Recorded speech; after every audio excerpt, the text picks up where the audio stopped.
See, baby, you're my little secret. If you don't tell, I won't tell, and that's how we gotta keep it. See, baby, you're my little secret. If you don't tell, I won't tell, and that's how we gotta keep it. Did anybody see ya? Alright, y'all, so this episode of Love and Hip Hop New York had it going on. So let's just jump right on in. Cayenne, baby girl, I'm gonna need you to get your shit together, okay? You are over in another country acting a damn fool. Y'all could have had that heated argument and could have got to whatever consensus y'all was gonna come to without you bringing that woman's grandmother in it and then alluding to the fact that she was gonna die. I don't care what type of shock value you was trying to get from the audience or what you was trying to do as a breakout star. That shit was not necessary and it was wrong as fuck, Cayenne. I'm rooting for you because I really like the talent that you bring. But I really need for you to calm that shit down. But it seemed like you met your match in Jacquay. You're crazy, then met his motherfucking crazy. And I feel like y'all gonna be two crazy motherfuckers together. Y'all remind me of a more saturated Stevie J and Jocelyn. Like, y'all just crazy together. But let me say this. And I saw this as clear as day. I was actually watching Funky Dineva's review on the Love and Hip Hop Miami episode. And what he said resonated with me as I was watching New York. They are setting Cayenne up for the win. That whole scene she had with Mariah right after the scene she had with Bri, all that was damage control right there. Immediate damage control. Before the people can run and badger her on social media, let me go ahead and cover it up in the next scene so we can get past it and move on. Now, we do need to see you make peace with Bri face to face and apologize for the shit you said. But to acknowledge that you felt guilty and that you were remorseful about it kind of softens the blow for us as viewers. That bitch is going to be the Black Cardi B, and I told y'all that in our previous conversations. But now it's even more apparent. Moving along to Jacquay. Jacquay, I don't know how I feel about this whole situation with you. A couple episodes ago, you was my nigga. You was the MVP and you got to catch me out just because you was that nigga. But I feel like being a dude and just knowing the type of person that Anais is, just from hearing her track record, why would you want to be alone with her? I just think that you knew that you was treading on thin ice. And then for her to show you her pussy, and then you laid in the bed with her after that?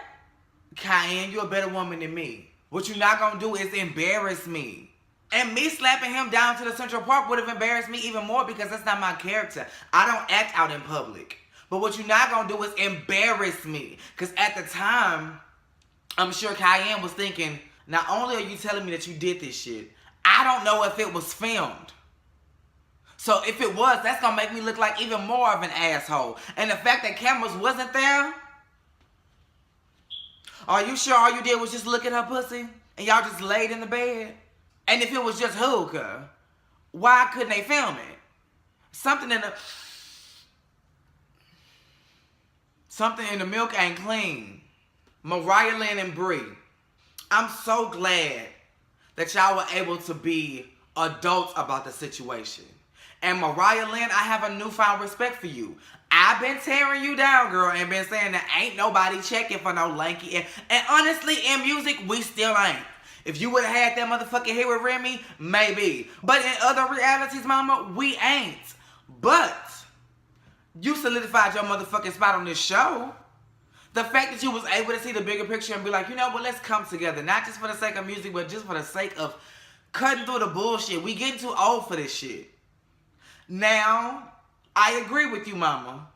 Bianca gonna tan to that ass. But at the same time, bitch gotta learn.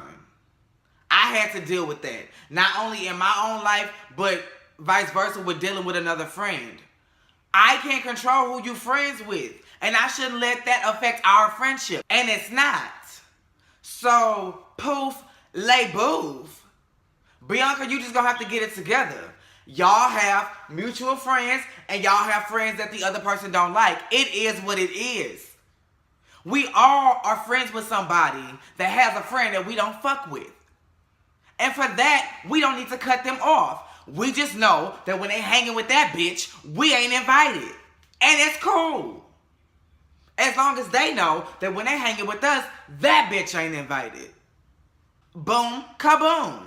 I don't understand the friction here. Check your loyalty at the door, Bianca. And I let me back up, because I'm getting on you before you even react to the shit. I don't even know how you gonna react to the shit, but I'm just going off your track record. And if that's gonna be the case, you need to back the fuck up. Your issue with Bri is your issue with Bri. She was just standing up for you because she was being a good friend. But at the end of the day, homie ain't got no type of issues with Bri. So why does she have static with her? Yandy, you having this farewell, we did such a good job dinner, but you ain't picked up so much as a plastic fork. Or at least I haven't seen it. They didn't film you doing shit. The whole crew, sans you and Anais, was down there fixing plates down to the rendezvous. Y'all wasn't doing nothing. So that dinner should have been you just basically showing your appreciation to everybody else for not only coming, but doing the job for you. Because, mama, you didn't do shit but facilitate. And they could have done it without you, because you didn't break up one fight. You didn't mediate a bitch-ass thing. The only thing you did that I commend you for was articulating what Mariah Lynn was trying to say to Bri. Because she wasn't hearing Mariah Lynn at first. And when you slowed her down and was like, bitch, y'all got the same mama, just in different skin. All she's saying is relate to what we going through and see the bigger picture here. Juju and Safaree. Y'all ain't really have a lot of static in this episode, but the fact that Safaree is showing interest.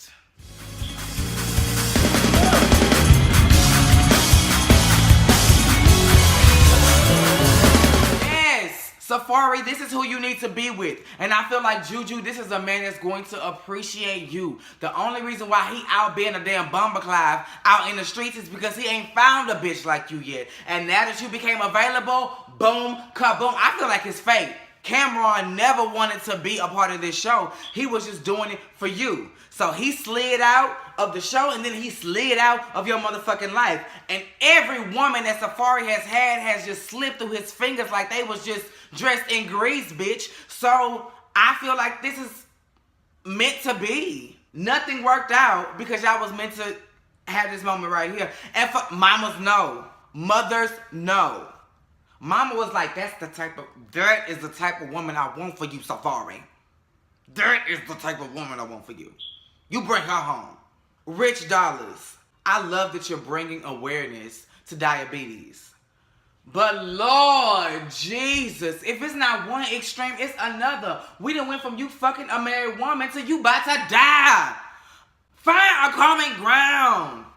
Oh my God, when you was in the creep squad, you didn't have all these issues. And it seemed like as soon as you want to change your life around, oh my God, it's just a downward slope for you. Like, what is going on? And do you really expect me to believe, VH1, that this woman's only child didn't tell his mama about his near-death experience until he was down to the cafe with the cameras? And the fact that her reaction was just so lackluster. Like, I was like, why do we have to talk about him almost slipping into a diabetic coma down to the Applebee's? I'm not understanding why that gotta be everything we talk about. If y'all didn't catch it on film, it did happen. You know, you signed your release down to the Applebee's that said y'all not gonna press charges because it wasn't the food. And we just gonna decide to move on. Because now it's like we having sympathy on our creep. We don't know how to feel towards Rich Dollaz at this point. We don't know whether to be mad at him because he fucking with a woman he knew was married, whether she was separated or not. Or to feel sympathetic for him because he got one foot in the grave and the other on a banana peel. And where is Little Mo? But yeah, that's all I got, y'all. So let me get on in here and watch Miami, and I'll come back to you. Same place, same time. Oh, but before I get up out of here, remember to like this video, subscribe, comment your opinion at the bottom so we can keep the conversation going, and share with all your friends. You know what to do, bitch. Go ahead.